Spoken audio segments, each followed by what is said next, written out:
Welcome back to the Xtra Point College Football Podcast. I'm Max Santa. I'm Dean Williamson. I'm Josh Pointer. I'm Tanner Vespi. And today we're going to be talking about probably the best division in all of college football, the Big Ten East. So this is going to be a big podcast for everybody. We got a few Buckeye fans in here, including me and Tanner, and a few others that don't like Ohio State very much. This is going to be a really interesting podcast.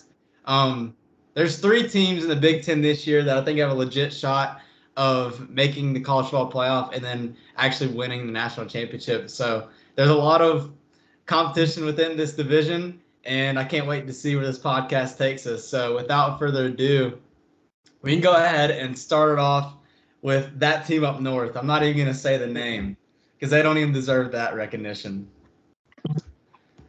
But with I'm not gonna say their name. Michigan? The great Michigan. Yeah, Wolverine. that team. They don't have any hard games really until it looks like late October, November, because Michigan State's like the only team that's like decent on their schedule. Their schedule is so easy; they don't play anybody. So they got East Carolina, UNLV, Bowling Green, Rutgers, Nebraska, Minnesota, Indiana, Michigan State, Purdue, Penn State, Maryland, Ohio State. So really towards the back half of the season, there's a lot of good games in there. But their non-con is really easy. And other than that, all they really play is Ohio State and Penn State. So, and then they have that Ohio State game at home. So, they don't really have much to worry about, and they're actually, out of all the returning production in college football, they're second most in the country. So they have a lot coming back on offense and on defense. JJ McCarthy obviously is coming back, along with both running backs, with Blake Corum and then Donovan Edwards.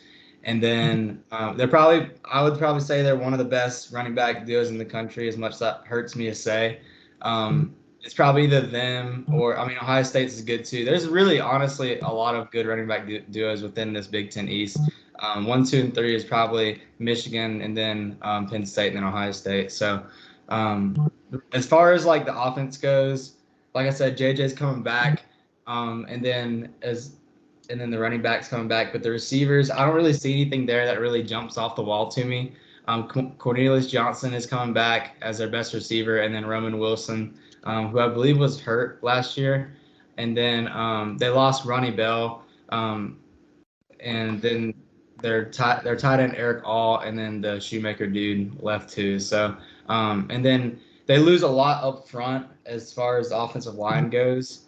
But they're going to be really good. They've won the Joe Moore Award back-to-back years. And they added 3 Pac-12 starters to their roster from the portal. Defensively, I think they're still going to be good this year. They lost Mike Morris and Maisie Smith, who are 2 first team All Big Ten players. And then I think Braden McGregor is going to step up, who's a really good transfer. And then also Josiah Stewart from Coastal Carolina transferred there too, and I think he's going to have some impact there on the defense. Secondary was really, really good last year, one of the best in the country. Will Johnson's coming back, leading that group as a top cornerback for that team, and they return a lot of starting experience. So I kind of want to go game by game with each of these teams. That way we can kind of talk through it together instead of just going, 8-3 or whatever the case may be. So let's just go ahead and start out with East Carolina, which we all don't have to spend too much time on. Honestly, these first 4 games we don't have to spend any time on until it gets to Nebraska, and that's the first hard game that's being played here. Does anybody have them losing to Nebraska? No. They're all in my book. I don't have them losing the game, so there's no need to even ask me that Yeah, question. take it from Scott Call. Oh my God. After you said all of that about Michigan, I changed their record from 11-1 to 12-0. By the way. Oh my gosh. I have them You hyped them up a 11-1. lot though, Matt. I just try to be honest on it. I just try to call it how it is. That's what I like They're to the do. best team in the East. Changed my opinion. Hey, I'm just being honest. Little brother, big brother. I mean, I'm just being honest. Little. They are the great Michigan Wolverines. So. They are. Oh my gosh. So, just like looking at the schedule, it's like not good at all. So, I mean, from that standpoint, I don't think that they're going to be. I actually have them losing 2 times this year in the regular season. And those games are to Penn State and then Ohio State at the end of the season. I can why see one it. of those. The only losable games, honestly, unless they completely blow it somehow against some Well, the random thing team. is, they don't play anybody until that Penn State game, honestly. And so, are they really battle tested before they go and play them? And then, not only are they playing Penn State, they're playing in Happy Valley, and that game is possibly going to be a whiteout game. So, I think Penn State's going to be really good this year. What do you say? But it's a new kickoff. Yeah, it's a noon kickoff. Is it really? Yeah. Who's Penn State got for the whiteout game this year? Hey, Michigan. New kickoff. It's Michigan. At noon. It's a whiteout at noon. No, Yeah, that's really weird. Whiteout. I just know it's at noon. No, I think the whiteout game this year is at noon. Oh, that's really weird. That doesn't make any sense. It's still gonna be a big game. I mean, regardless. You see most of the Big Ten games, the big ones at noon, anyways. Yeah. They're whiteout games Iowa. What'd you say? They're whiteout games actually against Iowa. That's interesting. Tanner, you got anything to add in on this? On the sorry team up north, I got them losing 3 games. 3? Who's the third team? 3. And I say this every year. They're the sleeper team of the Big Ten. They always show up and do something. Maryland. Purdue Boilermakers. Every year, they somehow upset 1 or 2, I would say decent, but old team up north ain't decent to me. Oh, he said Mich up. I have the hot takes. I have them losing this game 28-14. And the reason I have them losing this game, Illinois' defensive coordinator is now at Purdue. And he has better talent at Purdue now to hold Michigan back. If he can keep the same scheme against them, because all they're going to do is run. That's all they're going to do is run. Yeah. J.J. McCarthy, he can hit open receivers. Contested throws, terrible on him. Spring game, he ain't improved one bit. I agree with that. Like, completely unbiased. Like, their whole offense was generated around the running backs. And honestly, you can do that based on the schedule that they have for most of the year. But when you start playing teams that are more talented than you or as talented as you, that's not going to work. You have to be able to do both. And, like, in that Ohio State game last year, like, there are a lot of blown coverages and stuff like that. And then, like, a lot of guys there are a lot of scheming issues. And then, like, up front, guys are just playing soft too. So, like, I'm not saying that, like, I'm not saying Michigan, like, didn't get any credit for that win. All that's just to say, like, this team is beatable if you are able to load up the box and stop the run and kind of keep J.J. McCarthy in check without allowing too many blown coverages and stuff, because I have not seen him do anything other than be like a general game manager throughout his time at Michigan. Nothing. I mean, I think he's a talented player. There's just nothing that makes me go, wow, this guy is like lighting it up, and I haven't seen him do that yet. And I don't think he has the receiving core to allow him to do that either. So that's what leads me to why I think they're going to lose to – I mean, that's tough to say. Like, I definitely think there's no way – I'm telling you right now, if Ohio State loses to Michigan again this year, like, there's going to be so much turnover and stuff, and I just don't see that happening, especially if Ohio State actually opens up their playbook like they did against Georgia and played to their abilities. So, I mean, I can see them going 11-1 or 10-2. 9-3 is kind of a stretch, but that's kind of where I got them. 12-0. Her right here first. 12-0. Easy slot. Bang. Ryan Day can't win the big one. Might pull out his playbook, but still didn't win. Got me a new flag in my room. He still didn't win. Bam. 12-0. Let's get it. I also had Penn State beating them and Ohio State. Okay. What you got, Dean? I have them going 12-0 also. After you said all that stuff about Michigan, I changed my Ohio State pick. And I see where you're coming from with Purdue being a sleeper team, but honestly, the team I can see them, I mean, it's not going to happen, but the team I can see them upsetting is Ohio State. Because if I'm not wrong, Ohio State's playing on the road against Purdue, aren't they? Yeah, but since Michigan's playing them at home. since Ryan Day's taken over, they haven't lost a game like that. Like, that was more of an Urban Meyer-esque thing to do.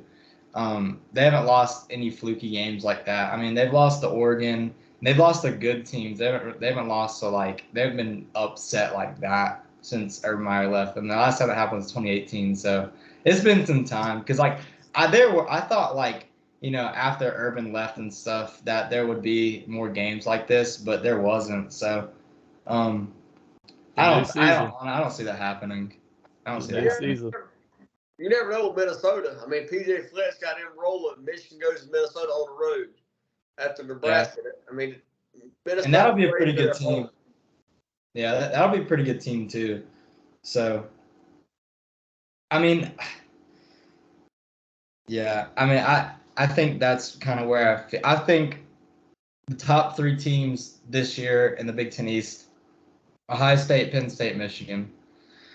So that's where I've kind of got that there. I think there's a sleeper team that I think is going to have a sneaky good double-digit win and double-digit win column, and I think they could easily upset Michigan, but I don't think they will. Maryland.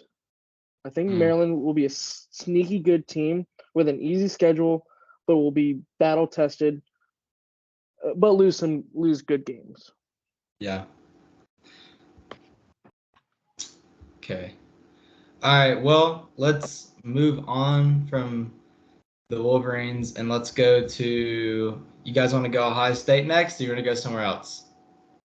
Let's get Ohio State out of the way. Go ahead, let's get that team out of the way, man. I heard enough about Ohio State. Hold on a minute. Let's test our Ohio State fans out real quick. Hang on, super, hang on. O-H-I-O. Why didn't Tanner say nothing in this? I have headphones. Blew my ears out. Oh, so now it's time to open up our closets to try to find this Michigan shirt. He did not say his I took my headphones down as soon as you started blasting that. You wait, I can't make I understand you not wanting to listen to that. I understand it. All right, Hokie. Entertainment's better. Oh my gosh. All right, let these guys go. Let them just run with it. Let's see what they got. 11-1. You mean late? Well, no. Chill, don't do that yet. We're gonna go game by game. But let's kind of throw out what we know about Ohio State from an unbiased perspective, with no opinion, just stats. So CJ Stroud's gone. Obviously, Kyle McCord's going to be the starter, it seems like. And I think that's the biggest change for Ohio State this year. A couple years ago, like I have like a big problem with this. Everybody like always doubts a new quarterback that's coming in. And like it's the same thing with like Georgia, Ohio State, Alabama. Everybody's like, oh, like they haven't started a game. Like, bro, they're literally 5-star quarterbacks rotating in and out throughout these big schools. Like they're going to be good players. Like, it just depends on, like, how good, but they're still going to be good. And especially when you have a receiving room like Ohio State does, they've got the number 1 and number 2 wide receiver NFL draft prospects in the country. So, like, they're going to be fine. Like, And all Kyle McCord has to do is be decent. I mean, he's a 5-star coming out of high school, number 5 at his position. And he's actually had a really good connection with Marvin Harrison Jr., which dates back to his high school days where they won 3 state championships together. So he's already got that kind of connection with Marvin Harrison Jr., and I expect Marvin Harrison to have an even better year this year than he did last year, especially being like the true wide receiver 1, and then also just that connection that those two share together. So all the receivers are back that played last year in that Georgia game.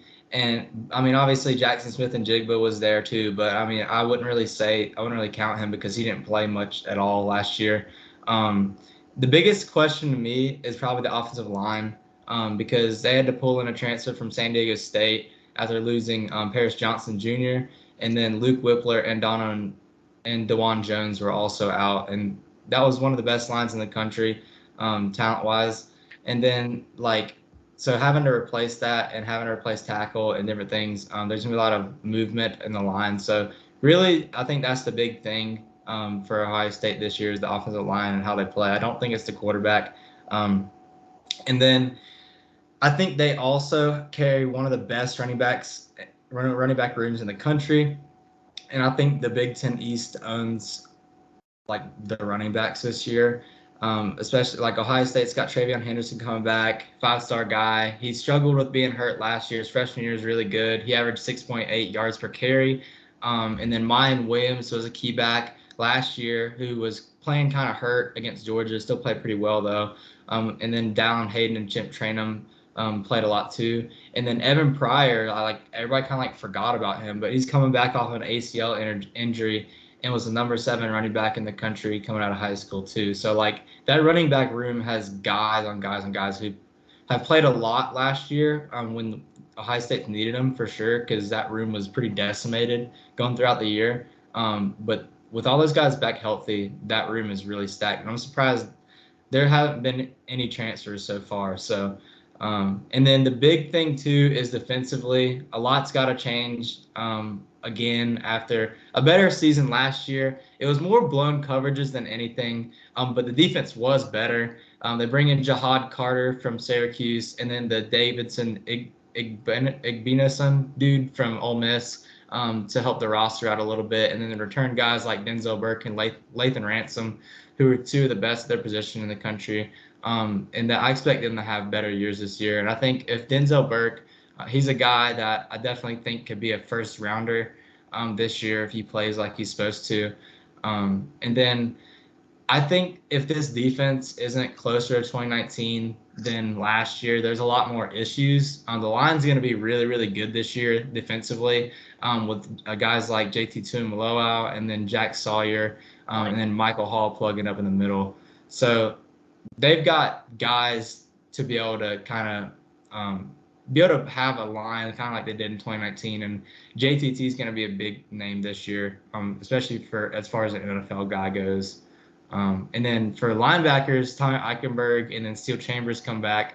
They're also some of the best linebackers in the country, and they've gotten a lot better. I thought Tommy Eichenberg was terrible after 2021. And then last year, his role changed and he actually played what his strengths were. And that helped so much. Jim Knowles kind of put him in situations to allow him to be one of the better linebackers in the country. And then Sonny Styles is another name that I think everybody should watch. He's a guy that plays like Isaiah Simmons. He's a safety at 6'4", 215, and I think he's going to get a lot of playing time this year and be able to help out that defense this year. So I think the defense is going to be a lot better this year. If it's not, there's some major issues because they obviously have talent there. But that's just what I've kind of drawn up as far as Ohio State from last year and what they've got coming back this year. So if you guys have anything to add to that, go ahead. Another guy I'd look out for, CJ. Yeah. Went out in the Michigan game with a knee injury, but he was also the top linebacker recruit in the country. And, I mean, he has the athleticism. He has the size, the aggressiveness. Yeah. I think him involved in the defense, rotating out with Steel Chambers, he'll definitely have an impact. Yeah. Yeah, he's going to be really, really good this year. I think, they're going to be rotating a lot and stuff. So you'll definitely get to see a lot of him. And he's a big dude, too. I'm really excited to see what the defense is going to do this year. I think they're going to be a lot better. So I'm ready to see what happens. I got a few remarks on this, or 2 points from Ohio State from what I see that could potentially hurt them this year. That last year, number one, like you mentioned, offensive line, lose Paris Johnson, lose DeJuan Jones, filling in them. But my big thing is how the defense not plays against mediocre Big Ten, but plays against a strong offense that can beat you down with run and passing. Because you look at Michigan and Georgia combined at the stats, they had an average of 43.5 points to 8.9 yards per play allowed in them 2 losses last year. That's my question: is how does the defense adjust from the mediocre Big Ten offense to, hey, we got to strap up, big boy, we got to play a big game. You got the offense last year; they keep you in them high-scoring games, but your defense they give up 43.5 points and 8.9 yards to play in the bigger games. Well, this is what I'd say. I'd say this is year 2 under Jim Knowles, right? So, like, the last year was his first year. And besides a few of those blown plays, like in that Georgia game, I thought they played, like, as good as they could have played against a team like that. Obviously, the best team in the country. So, like, you're going to give up points. It's just, like, it depends on, like, how you do it. And like how much and what quantity, and then like if you have a bunch of busted plays and stuff like that, like to the best team in the country, you're not gonna hold them to 20 points anymore. Like that's just not gonna happen. It's gonna be 35 or something like that. But the offense keeps them in games like that, and I think that I'm all that's to say is like this defense is in a position this year to actually help out the offense. I think they're gonna be really, really good this year. So. I think the big thing is defensive line, put pressure, linebackers getting in the gaps and holes, and not allowing, if they can help it, the big plays to break out. Because once you get in a Ohio State secondary, it's a little bit more shakier than the upfront defensive line linebacker staff. So if you get good wide receivers running, giving them time to create their routes and stuff, I think the Ohio State. Correct me if I'm wrong, but I think the defensive line and linebackers is it's really a big part of anybody, but Ohio State is they kind of like Clemson in my opinion with a secondary point.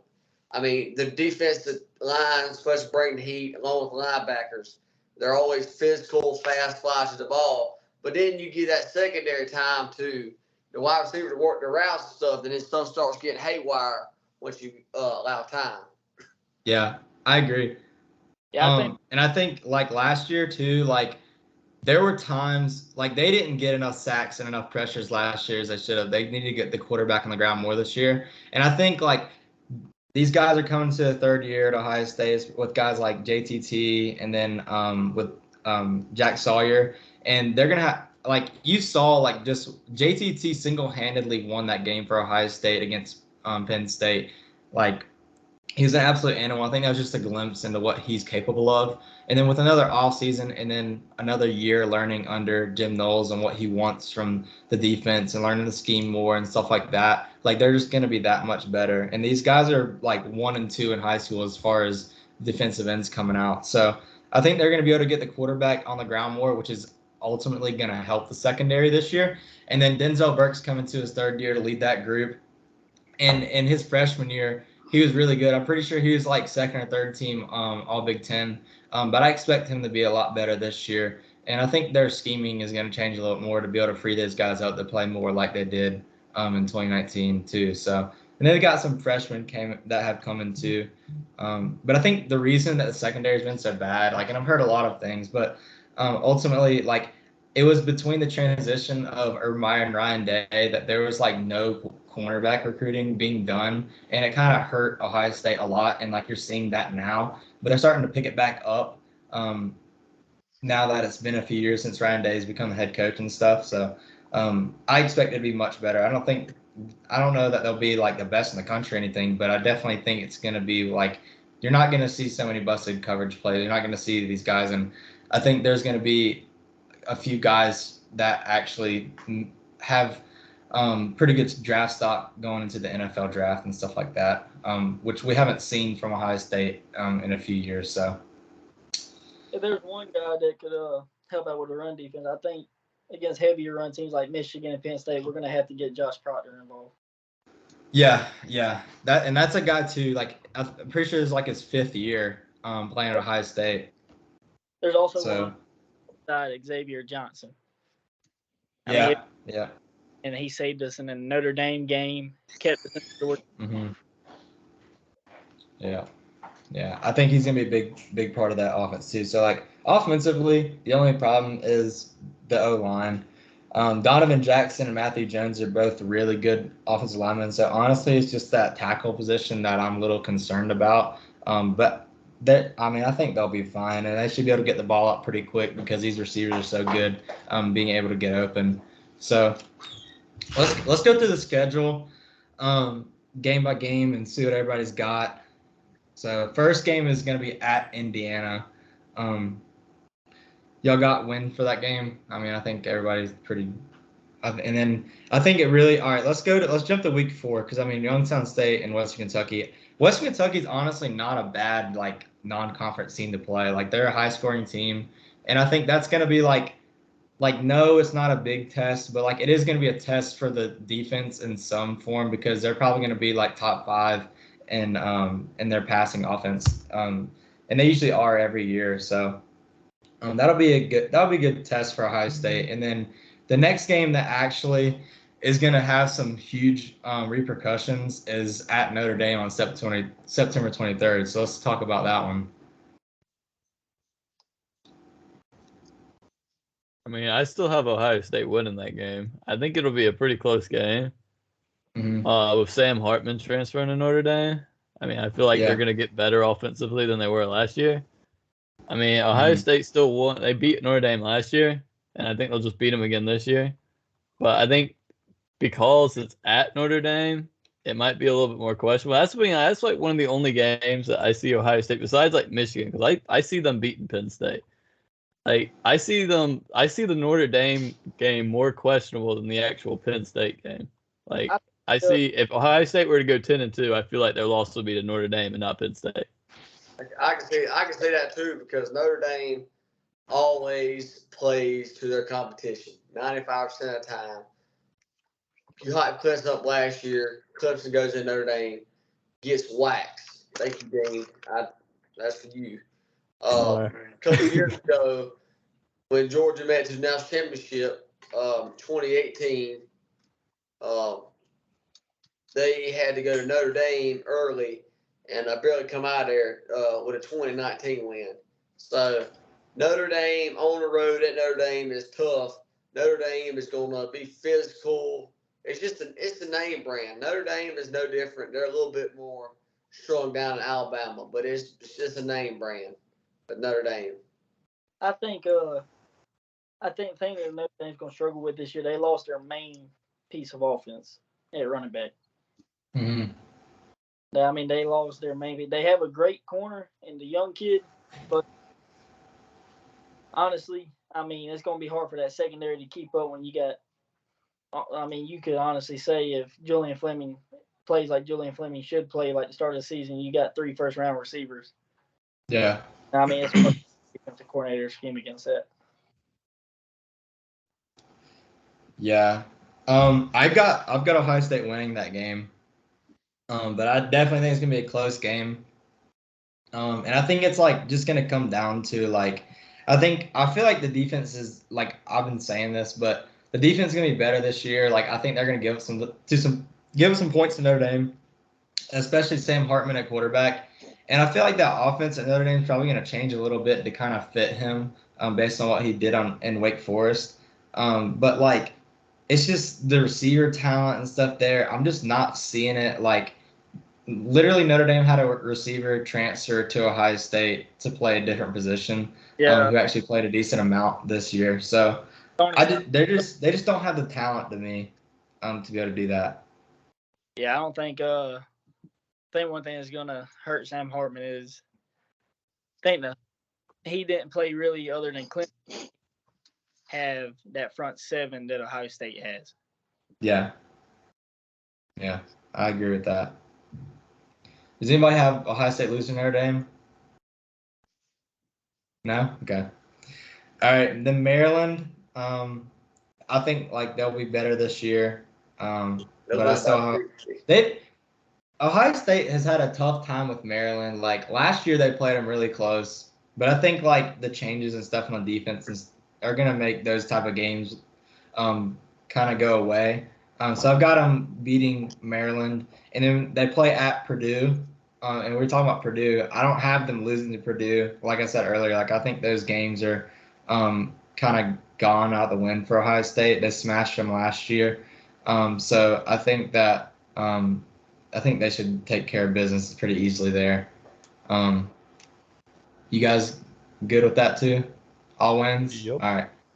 And then this another big game, Penn State at home. Ohio State's won the last 6 against Penn State, but they're 1-6 against the spread. These have always been close games. I think Penn State's going to be a phenomenal team this year, and we'll get to that. But I think that like James Franklin has a hard time getting over the hump when you're not getting things like a blocked field goal, and that's literally the last time Ohio State's lost to them in 2016.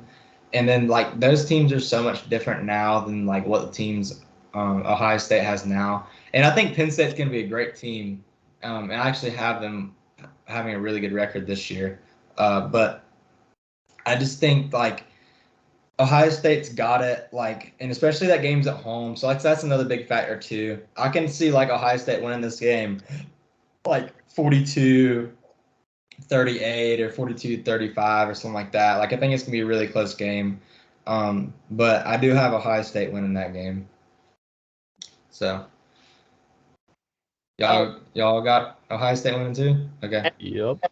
But I think the main problem for Penn State is trying to replace Porter. Yeah. It's gonna be hard to replace him. Yeah, and they got another corner there too who's really good, and I think their secondary is going to be good this year too. So, but I just think like honestly, so we'll just go ahead and go to the next game at Wisconsin. I actually have Ohio State losing that game, and this is the only game that they're going to lose this year. But hear me out, okay? They play Penn State the week after, so like that's going to be a tough game. That's going to be a college game day game, like. It's going to be all out. Guys are going to be sore, tired, and then they're going to go play Wisconsin. This Wisconsin team is light years different than they were last year. Luke Fickell's coming in at head coach. Tanner Mordecai is playing quarterback from SMU, who had a lot of really good passing stats and stuff last year. So, like, they have a legitimate quarterback playing at Wisconsin, which is, like, mind-blowing because they never do. And then Braylon Allen is also coming back at running back, who is one of the best in the country. So, I think, like, it's not that Ohio State is like not better than Wisconsin at all, like in that way, but like there's a lot of things that go into me saying that, and that game is also at Wisconsin in Camp Randall. So I think that Wisconsin's gonna get Ohio State, and I think it's probably gonna be a close loss, but it's gonna be one of those games that's gonna change the course of the season for Ohio State and kind of get them refocused and get them back on track, because the following week. They have Rutgers away, and then they play Michigan State, Minnesota, and Michigan, which I'll have wins, but we can go through each of those. But do you guys have Ohio State losing to Wisconsin? I didn't before, but now I'm starting to think maybe they will. I still only have Ohio State losing one game.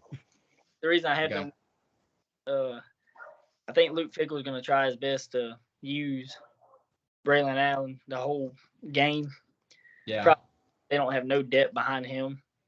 Yeah. And if Jim Knowles schemes the same way he did last year, because I mean we saw Wisconsin, they have nothing at the defensive back position. Yeah. And I think that's going to be the game as Mika Boogie. I think that's going to be his breakout game of the season. Yeah. This like looking at the schedule, like Ohio State schedules usually aren't that tough, but honestly, this schedule's pretty tough. Like you got a Notre Dame team with Sam Hartman. You got a good Penn State team coming this year that's probably going to be top 5 at the beginning of the season. And then you got Wisconsin who's coming back to be a pretty good power, and you got to play them in the West. And then you got to finish it off, you got to play Michigan. So this is a tough schedule, and I think I think it's going to be hard for them to go unscathed. And that's why I have them losing a game. And it's kind of like in that middle spot to where like they can still go back to get to the playoff and stuff like that, which I think they will. But I think it's going to help them kind of readjust this season and kind of be like a wake-up call for them because Kyle McCord's playing first time at quarterback. So like it's just hard to be able to go undefeated as a first-time starter throughout the whole regular season. So that's what I got there. And then Rutgers, I don't think I have to talk about that much. Michigan State game. I believe Ohio State's busting out the old gray unis from the 2017 Penn State game for this. It'd be a night game. I hate that that's the game that's a night game against because I think Michigan State is going to be like really bad this year. So I think those 2 games will be wins, and they play Minnesota at home. That'll be a win there too. And then they play at Michigan. That's a big game that I believe we need to spend some time talking about. So Landon, send it away because I feel like you got something up your sleeve to say. Yeah.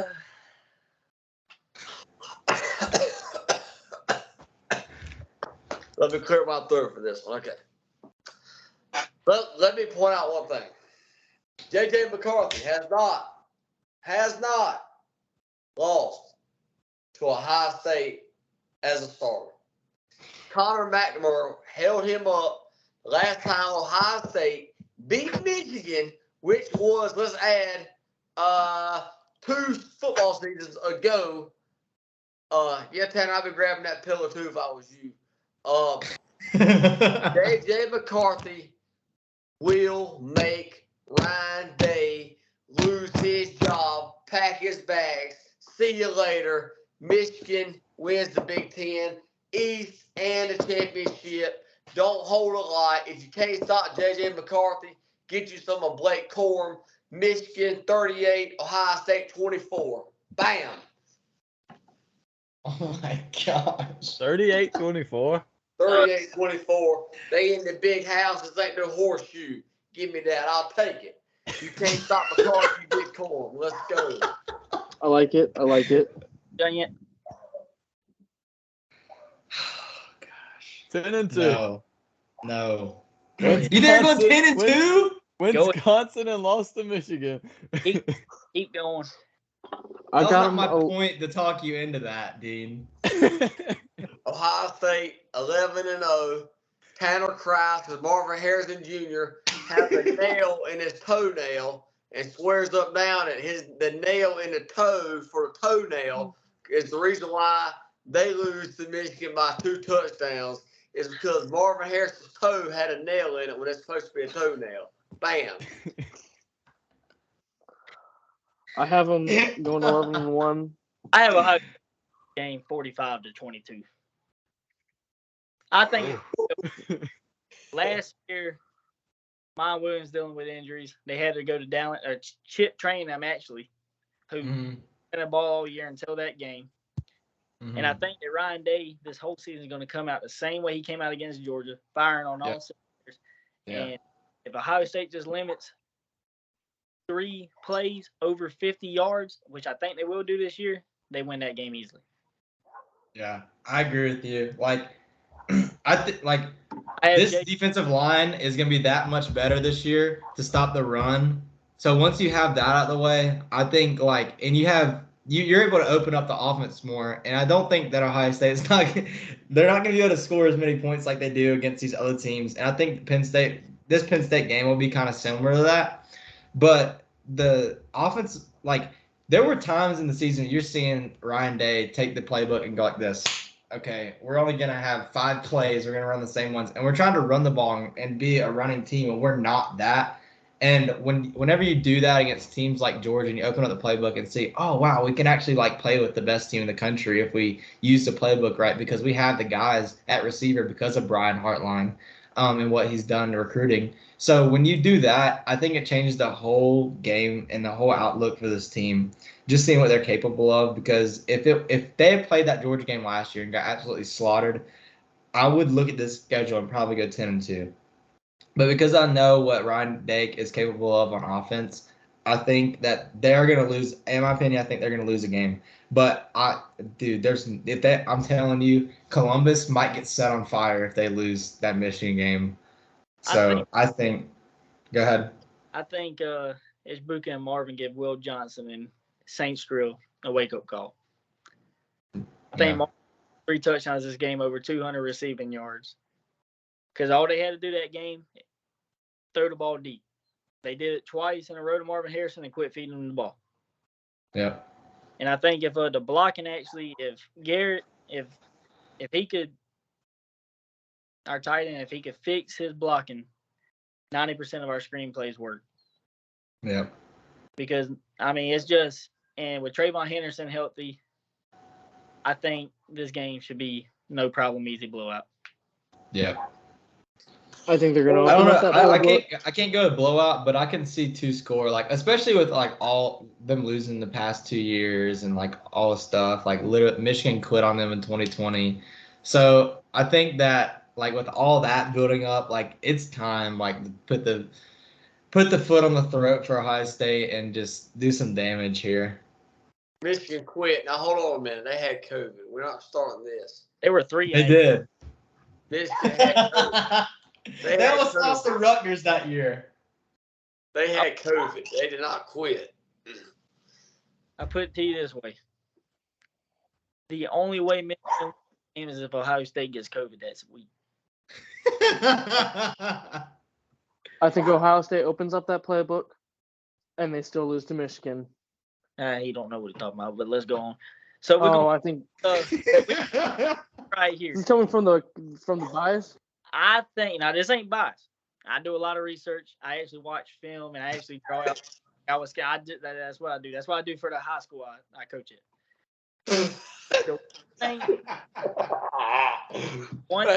Hey, let's add his 3-9 high school football team. Let's add that.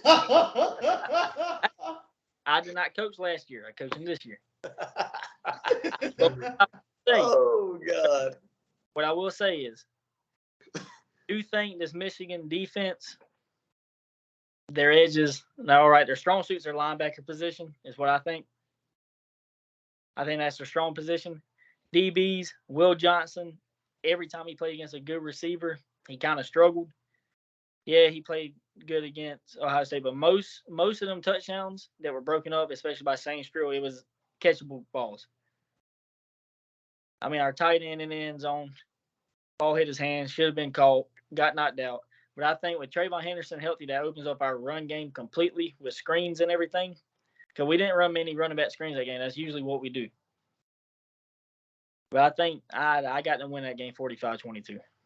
I don't think JJ McCarthy. I think our defensive backs are going to be a lot more aggressive in the man coverage scheme of things. And I think that especially when it gets contested, he's going to have a hard time.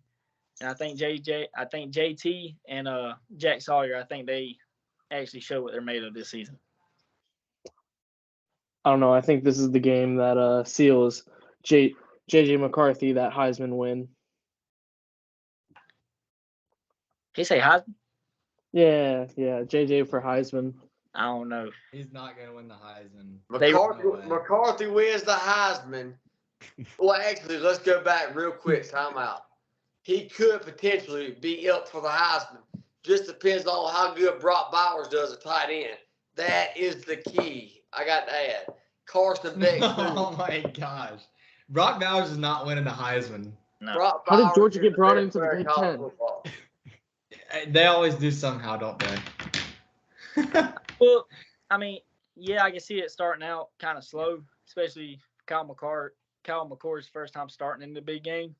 But I think after that second half, we're going to see more of like C.J. Stroud versus Minnesota, his first season starting. And I think, especially with Brian Hartline calling plays, the playbook is going to stay open, I think, especially with him being the passing game coordinator. and what the depth he has, I think it's going to be hard for them to stop 3 first-round picks. Yep, I agree with you 100%. Till they match up with the big boys. You just some a buller. Jamon Dumas Johnson, Kamari Lassiter. May I keep going on, please? I can't.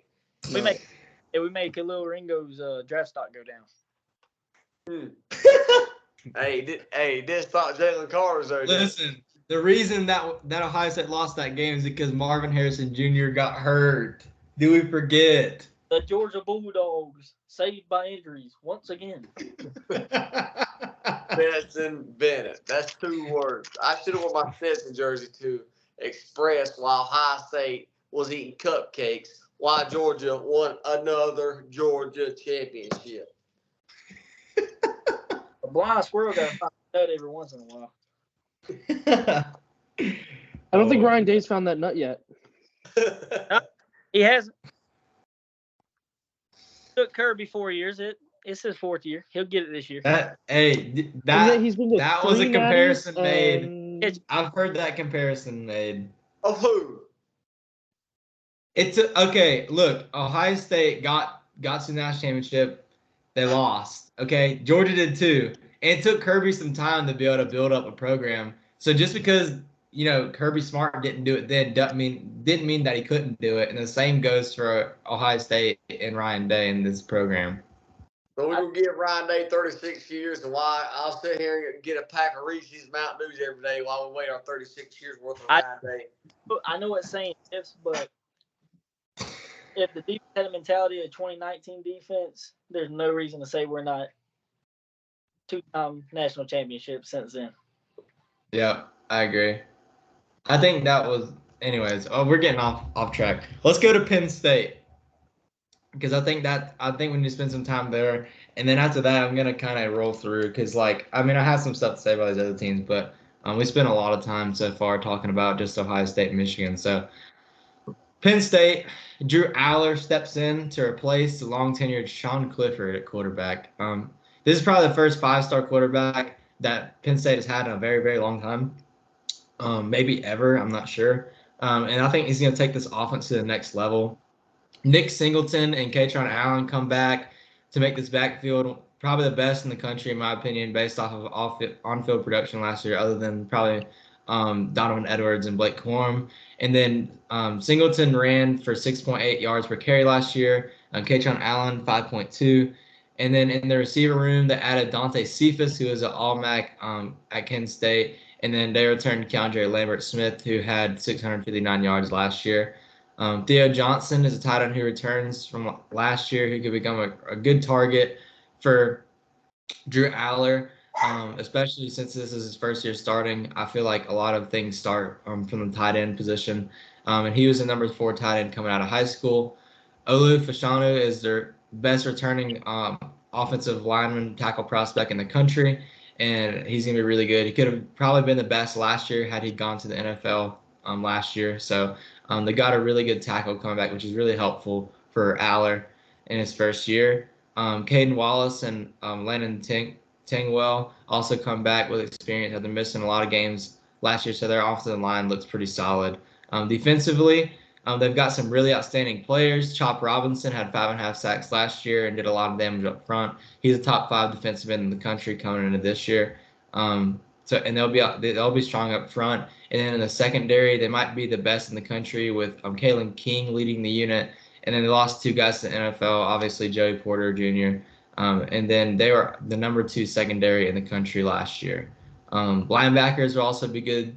All 4 linebackers are returning from last year. They were a good unit, and Penn State continues to have good linebackers go to the NFL, having 14 drafted in the last 16 years. So this is a really good team, one of the best James Franklin I think has ever had. Considering those teams, with Trace McSorley and Saquon Barkley, those teams are pretty good. But as far as talent-wise, this is probably the most talented team that he's had in his tenure there at Penn State.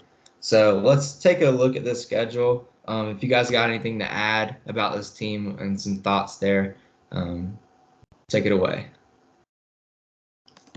I would say on my end, when I think of James Franklin, I think of, here I am again making another Georgia comparison, but I think of Mark Richt. Got the players, got the fan base, got the hype, and goes 9-3. And he'll get College Game Day around him for about 2 or 3 games, and he'll go 1 or 2 and 0-3 in them. I think this is the most talent he's had on the offensive side of the ball in a while. I haven't really seen him have a running back on, but I think with this duo they have is easily a top. I think the Big Ten has, out of Ohio State, Michigan, and Penn State, that's your top 3 running back duos, I think, in the whole college football conference. I do think that Nick Singleton, I think he especially carries his team far this year. Yeah, I do too. I would say Penn State is one of the big teams that you're probably going to see slip up against a smaller team rather than Ohio State and Michigan. It will be more of a Penn State act to lose to somebody like Purdue or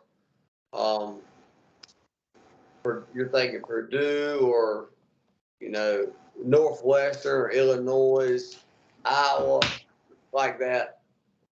Yeah. Yeah. I think for Penn State, their problem within the previous years, they've always been kind of like a one-page team when it comes to offensive side of the ball. I think they've always, especially when they had Saquon, they stuck to that run. I think it was 80% of the games. I think this year that's what they're going to try to stick to, the run, especially with Drew Aller. I know he's a 5-star quarterback. I watched it a little bit through high school, and I've seen him in the spring game. I think he's still trying to find his pitch because, they've been kind of, on the defensive side, it's kind of been like us. If they limit the big plays, they win games. Yeah. I think this team's going to be really good. We can go ahead and look at the schedule now. They got West Virginia first. I think that's going to be an easy win there.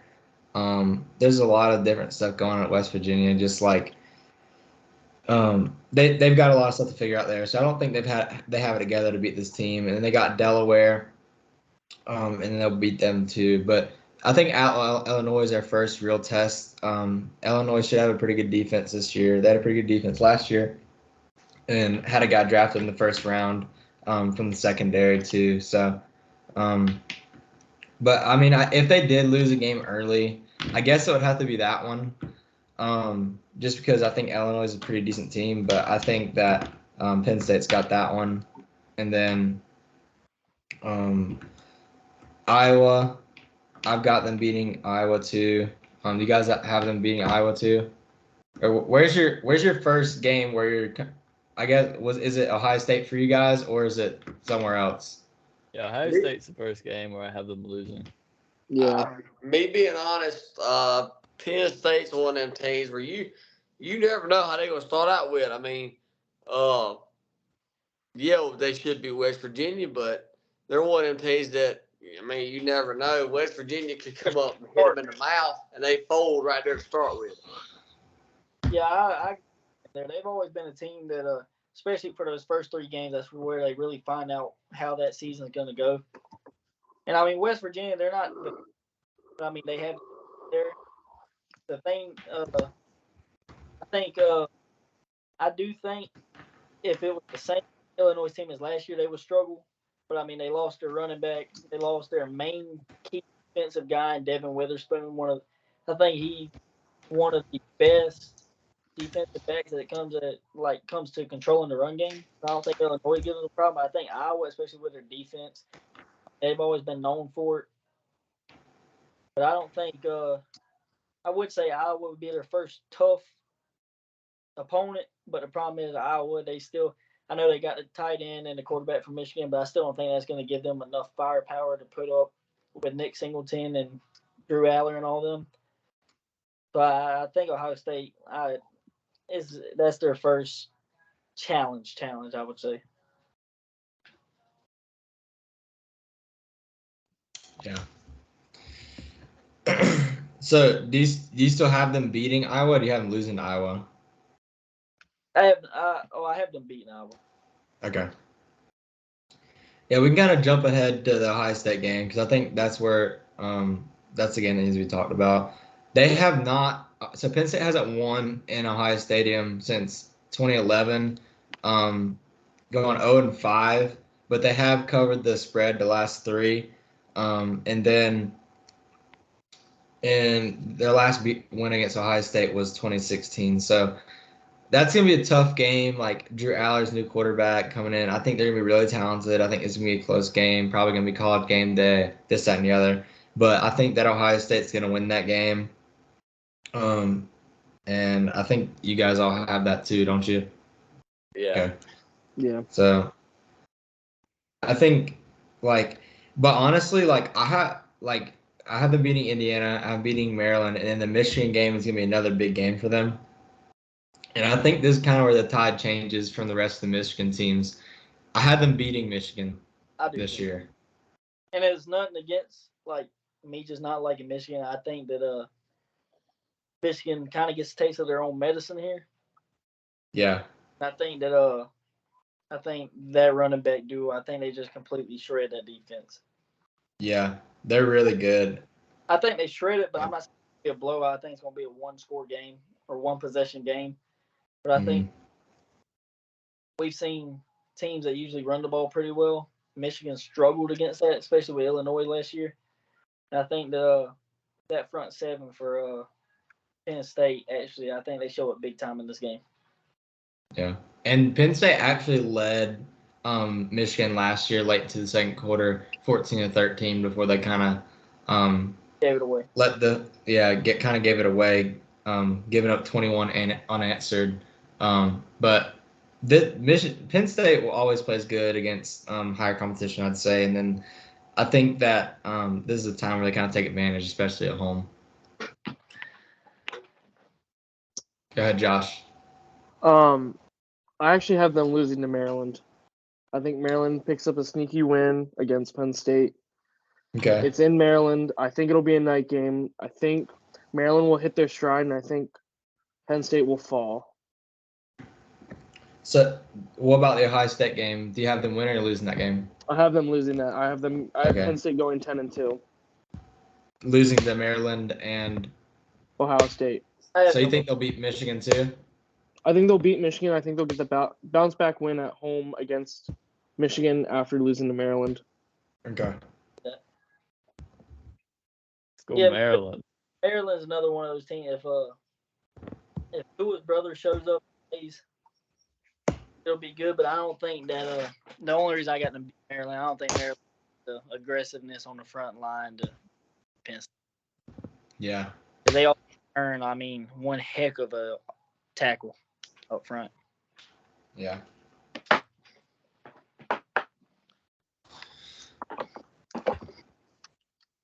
Dean? I really have nothing different about Penn State besides losing to Ohio State, and then I also have them losing to Michigan too. Okay. That's a very, very good possibility. I just feel like they're better this year, so I feel like they're gonna split that those two games there. So more likely they'll probably beat Michigan than Ohio State. If I were to pick one of the two of them splitting one, I think they would beat Michigan. Yeah. Over Ohio State. Just because they have the home advantage over Michigan anyways. Yeah. I'm surprised that's not a whiteout game. I am too. That'd be a great opportunity. Well, I guess we can kind of go through the rest of these. We kind of got through the big guys. We got a few decent teams in here. We can go ahead and start with Maryland since they're a team I feel like some of us got some upsets with. So they went 8-5 last year, won the Mayo Bowl over North Carolina State. Talia comes back after a pretty good 2022 season, looking to improve, going to his fifth and final season, so he's been there a decent amount of time. They lost a lot in the receiver room with Copeland, Jarrett, and Dumas. And then they add Tyrus Chambers from FIU and then Caden Prather from West Virginia. They have heavy losses on the offensive line after a rough season last year, which I think is going to be a pretty big thing for this team. They only ran for 2.3 yards on the ground in the last 5 games of the season, They also allowed 29 sacks in the last 7 games of the season, so a decent amount there. They add Marcus Dumerville from LSU with 3 other transfers who don't have many starts on the line. And then defensively, Deshaun Barham will lead the unit. He lived up to his talent last year, and then he had 4 sacks. And then last year they only gave up 24 points per game. And I think this could be one of the best units Loxley has had since he's been at Maryland. They're pretty good in the secondary. And then they add all AAC corner from Cincy, Jaquan Shepard, their return starter last year from Tarheeb Still. And then the D-line is very inexperienced this year after losing 4 starters. They give up 155 yards per game and then 4 rush yards per game. But they also still had 31 sacks, so they're still getting after the quarterback, although giving that much on the ground.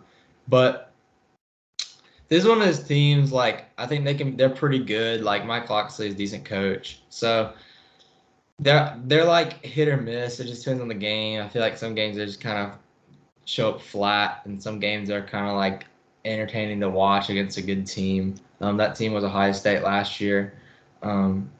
So let's take a look at the Terrapins, and let's go ahead and start here. They've got Townsend up first. I think they're going to win that game. Charlotte going to win that game. Then they play Virginia. That's Josh's favorite team. He loves them so much. No. No. That is the Virginia team that does not leave after the stadium entrance. Well, maybe I.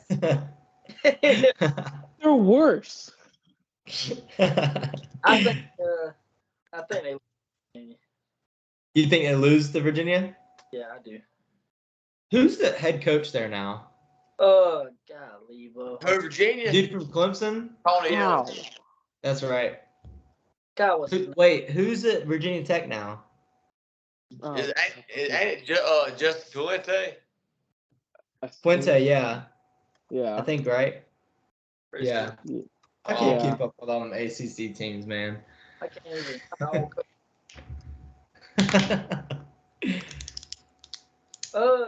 God, what's that guy's name, dude? It's Brent Pry.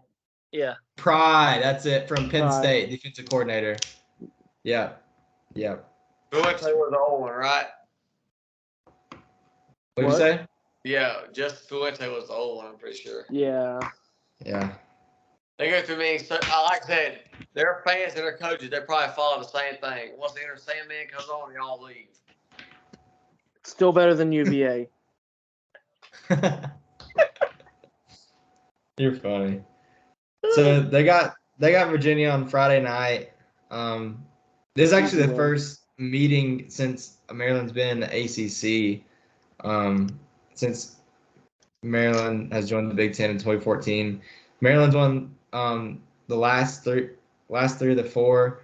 And then I don't know. This is kind of a toss-up game, but I feel like Maryland's a better team than Virginia, so that's why I'm going to give the edge to Maryland. This game's at home too. In the next game, Michigan State. What y'all got there? I think Maryland starts off 4-0. Easy. Same. Ooh. I feel like I don't know. Like, Michigan State's not like one of those names, but like it's also one of those teams that, like, I don't know. I don't think that Maryland's gonna go and beat them. Like, they're good, In but my opinion, they're a Big Ten Auburn. yeah, that's fair. I think I still feel like Michigan. I feel like if I gave Michigan State a win or a loss there, I don't think that'd be fair because I don't think they're gonna be very good this year. But I do think it's one of the good wins that they pick up this year. So I do have them losing at Michigan State, and then the following week they play Indiana. I got them. them. You got Indiana beating them? Yep. Okay. I have Maryland beating Indiana. I think I got Maryland winning against Indiana. Okay. I'm going 5-0. Okay. 5-0. Same here. Wait, hold on. I got to get at least 4-1. Going in. I had them losing to Michigan State. That's an easy schedule. I think they start at 3-2 actually. So you're serious that they're losing to UVA? Yeah. The worst team in the ACC. Hey, somebody's got to pull it out. And the reason no, I don't think that defensive line is going to have the experience to compete with a lot of these teams. I mean, I have them losing 5 games. Well, actually 6 in total. I think they go 6-6. Okay, I mean, obviously, I think they're going to beat Ohio State. Ohio State's coming off a bye, too. Ohio State's going to beat Maryland easily. And that's in Ohio Stadium, too. Following week, they got to play Illinois. I think Maryland's going to win this game, personally. Yeah. Close, but I got them winning it. Okay. Maryland's won the last 2 prior meetings that they've had against each other. And I just think, like, with Talia being more experienced and stuff, like, I feel like they're going to have a decent team this year. But, like, their schedule isn't too easy. They play at Northwestern. Northwestern's got a lot of stuff going on at head coach and everything like that. I think Maryland's going to beat Northwestern. And then they play Penn State. Then they lose Penn State. I think Nebraska's going to be better this year. New head coach. Got that Sims dude coming from Georgia Tech to play quarterback at Nebraska. I think they'll be a little bit better. So I have them losing at Nebraska, losing to Michigan, and then beating Rutgers to finish off the season. So I've got them going 7-5. So I think it'll be a decent team. I think it'll be horrible. I think it'll be great. So sounds about right. Yeah. I have them 10-2. Kind of middle of the pack. This next team, I think they got a lot of issues come their way, and especially their head coach. I can't believe they paid him as much as he did. I'm talking about Michigan State and Mel Tucker. They lost Peyton Thorne to the portal after a bad 5-7 season last year. Noah Kim is going to start at quarterback this year, who's not like some world beater at quarterback. Jalen Berger comes back at running back. He's really good, actually. He had 683 yards last year. They lost Keon Coleman at receiver, lost Jalen Reed, and they returned Trey Mosley, and then they added 3 transfer tight ends for some reason. It's really weird they added 3 transfer tight ends.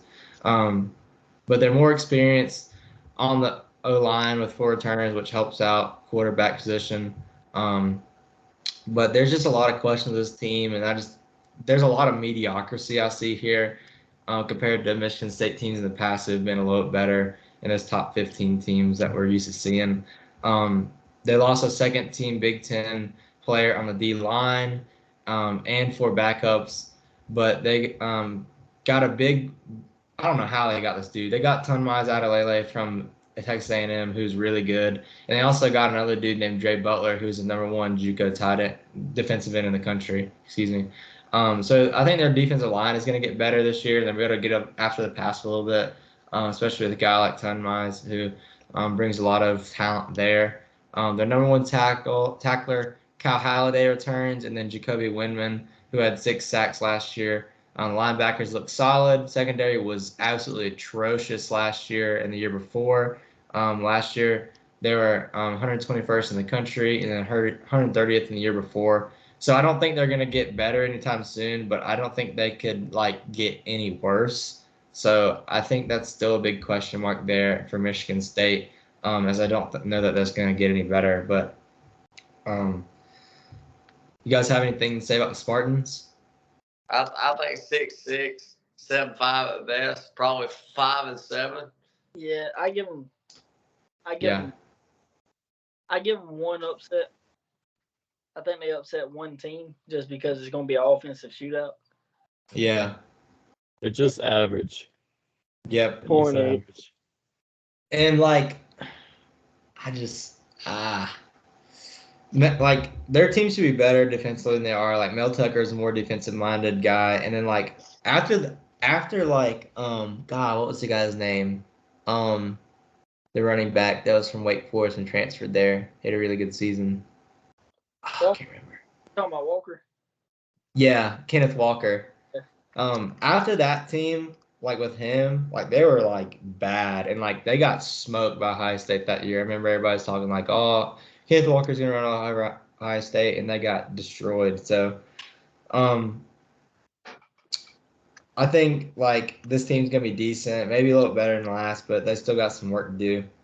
Start out the season with Central Michigan. I got them beating them, Richmond beating them, and then they go and play Washington. I think Washington is gonna be a really good team this year, especially with Michael Penix coming back quarterback. I think he's a guy that you look at and say he's got the potential to be up there with the Heisman finalists. And I think they're going to lose that game. I think Michigan State's going to get beat pretty badly. And then I have them beating Maryland, beating Iowa, which looking at that now, I don't know about because I think Iowa's going to be better than last year, especially with a decent quarterback coming in, and then their defense being as good as they are. I have them beating Rutgers, losing to Michigan, losing to Minnesota, losing to Nebraska, losing to Ohio State, beating Indiana, and then losing to Penn State to finish out the season.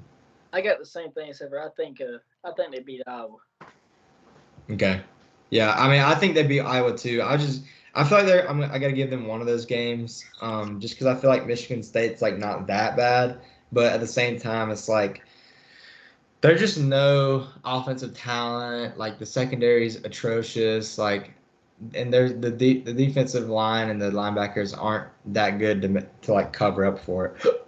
I think with Dory beat Iowa. I mean, I think it's gonna be a team. I think Iowa. I mean, they'll have a good chance, but I don't think even with what they added on offense, I don't think it's enough to really. I think I'm 3 7-point game. I mean, I think it's going to be low scoring because neither team. The only way I see Iowa winning is if they get some points off. Yeah. I don't want to give them that or Maryland, but I feel like something's going to happen in between those games.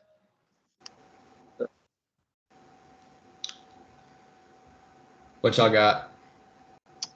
I have them going 4-8. 4-8. I just have them going 6-6. Got them losing. I think they're just average. Yeah. That's one of those teams, like, I feel like they had the potential to be better, but, like, I just don't see it. I think they just also got hit with one of the hardest schedules in college football this upcoming season. Top 3 hardest schedules this year or something? Yeah, they got the 3rd hardest schedule in the country. Yeah. I see 4 wins out of this. Yeah. I mean, you got Washington, Iowa pretty good, Ohio State, Penn State, and you got to play Michigan. You got to play the 3 best teams in the East, and then not only that, you got to play Washington too. So, like, that's tough. So. Yeah. All right. Let's go ahead and move on. Let's talk about the old Scarlet Knights of Rutgers. I didn't know they had a football team anymore. Hey, they almost they kept it close against Michigan for a while until they kept throwing it away. Yeah. I've got them going to a bowl game. Really? I do. Okay. I got them going 3-9 or 4-8. I got them going 2 and however many rest of the games they play. I honestly think they might be the Northwestern of last year. I do. I think they will. The Gavin Wimsatt dude doesn't seem bad at quarterback. They haven't really had a talented quarterback. I think he's pretty decently talented. And then Samuel Brown's playing running back. He didn't play much of 2022 due to some injury. He had 4.4 yards per carry as a freshman. A name that everybody probably knows amongst college football if you watch it any decent amount is Aaron Crunkshake. He's a guy that they lost, and then a lot of the receivers they had last year gone. and then they're kind of like starting over at the position, it seems. So what hurts that team is, their head coach and their coordinator, they put in the right spot, never get made. Yeah, it's hard to recruit there and stuff. Yeah, they don't get the team. And I've watched it coach. He puts the guys in the right spot, especially against when I watched the Michigan game, he had the linebackers in the right spots. It's just poor tackling. Yeah. They actually have a guy on who transferred in, Nassim Brantley, from Western Illinois, and he's actually an NFL prospect. So that's something to start out with for wide receiver. And then last year the O-line wasn't good. They allowed a lot of pressure, 22 sacks, only 3.6 yards per carry. This year they add a lot of transfers in. 4 offensive linemen are gone. They signed Curtis Dunlap from Minnesota, who's a pretty talented acquisition. On defense, 8 starters are back, which is good for improvement, especially a team like this. The D-line should be much improved with Mohamed Toure coming back for another season, who led the team in sacks in 2021. The linebacking unit also looks pretty good, and Powell looks to improve as a 6'5" linebacker there.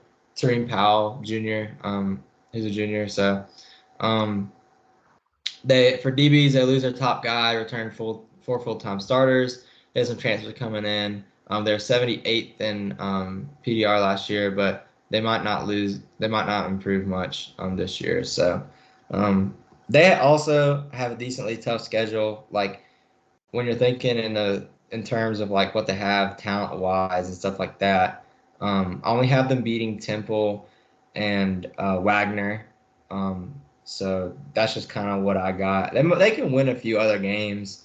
Like they could probably beat Northwestern maybe, or even a Virginia Tech. Well, they can absolutely beat Virginia Tech. Oh yeah. Hey, I'm not saying this just because he's here and he likes Virginia Tech. Second game of the season. Third game of the season. Third game. Yeah. They play Temple. I think that would be their only third win they could get other than Temple and WAG. God, I can't think of their name. But I think that's the only win they could get. Maybe Northwestern. But I don't see that happening. Definitely Virginia Tech, though. We can all kind of agree. No, we cannot all agree. They're just like the bottom. I think that's a pretty easy decision. I think the only way they beat Virginia Tech, everything has to fall in the right place. I think something big has to happen in that game, like a pick six or a fumble recovery for a touchdown for them to win that game. Well, I have them going 7-5, but losing to Virginia Tech. Who do you have beating? Northwestern. Hot take Temple. Hey. You said UVA was beating who is that? Maryland. Maryland? Yeah, this is less of a hot take. No, I don't know about that. Northwestern, Temple, Wagner, easy wins. I think they pick up wins against Iowa and Wisconsin, and then another 2 easy wins against Michigan State and Indiana. Wisconsin? The only one I kind of agreed with there was Indiana. Oh my gosh, yeah, I could maybe see Indiana, but like, bro, they're not gonna beat Iowa and Wisconsin. Does Cortez don't even know what a football looks like? I like Josh, but I can see Iowa's probably the only team. Wisconsin and Iowa. That's the only. I don't see Wisconsin at all. Yeah, I don't. Maybe they pull it off. I think it's a sneaky good game, and maybe Josh knows something we don't. The only reason I think they can beat Virginia Tech is if they have the first half like they had against Michigan, and then keep that going through the third and fourth quarter. I think things get on the right track at the right time. I think it's a program that's on the up, and I think they get things right this year. I think they've got the pieces, but again, like I don't think they have the talent, and I think that's just what kills them. Especially with some of these other teams getting better too. So, and then so when they play Wisconsin's coming off a bye, and then the following they play Michigan State, and they're also coming off a bye too. So, hey, that's tough. Bye weeks don't always mean everything. No, but it definitely helps you. It does. That's 1 week that Virginia Tech does not lose. So hey. You also don't lose to UVA, so I don't want to hear it. But you lose to everyone else. Let's go ahead and wrap it up with Indiana. It's the last Big Ten East team. Terrible. Taven Jackson. Garbage. They're coming in to he's coming in to relieve Jack Tuttle after multiple different injuries in the room. He's actually a pretty highly talented quarterback from Tennessee. And then the running back group should get better with Wake Forest addition Christian Turner and senior Josh Henderson coming back. Wide receiver transfer from Clemson, EJ Williams is going to be there to help a decimated receiving room after losing 2 receivers and a tight end and 2 backup receivers as well. DeQuince Carter comes in to play receiver as well, where he's a 1,000-yard receiver at an FCS team. And then I think this team should be better since Michael Penix left, and probably one of the better teams since they had. They've kind of been all over the place since he left, and obviously he's doing really good things at Washington. I've always thought he was a pretty good quarterback. And then, so last year the D-line allowed 4.1 yards per carry, and then they had 20 sacks, which 7 of them came from the line. So they have a lot of linebacker help there, and they like to blitz a lot of linebackers. And then they lose 3 solid defensive tackles at Andre Carter from Western Michigan, who had 8 sacks last year. They lose a few linebackers who didn't play much due to injury, and they add a Stanford transfer to that room. They had a great DB unit last year. They finished 9th in the country, and they had 17 interceptions. They lose Mullen, Fitzgerald, and Matthews, and they add 5 transfers in, and I think they could still be a solid group because it always seems like Tom Allen usually keeps a pretty decent defense. They didn't have a good year last year. They went 4-8. I think they improve. I think they get better. But their schedule, they also really have a tough schedule, number 16 hardest schedule in the country. And that starts out against Ohio State, which I think that's going to be a tough game, especially after how Ohio State's season ended last year. I think it's going to be a loss there. Pick up a win against Indiana State. And then this next game, I think it'll be an interesting one, but I think they'll beat Louisville, beat Akron. I think they'll go to Maryland and lose there. And then lose to Michigan. I think they beat Rutgers, lose to Penn State, lose to Wisconsin. I think they'll beat Illinois. I think that'll be probably a close game, and then lose to Michigan State and Purdue to finish off the season. I got them going 4-8. Okay. I have them going 4-8 too. I have them losing. I got 5-7. I got them losing to Illinois, but 2-10. The thing about this team, they could probably pull out 2 more wins and maybe go. I mean, they can maybe break it to 6-6, and that's only if they play the same way they did last year, like they played Michigan. They kept it close the whole game until the final quarter. That's the only way I think in 2 other games.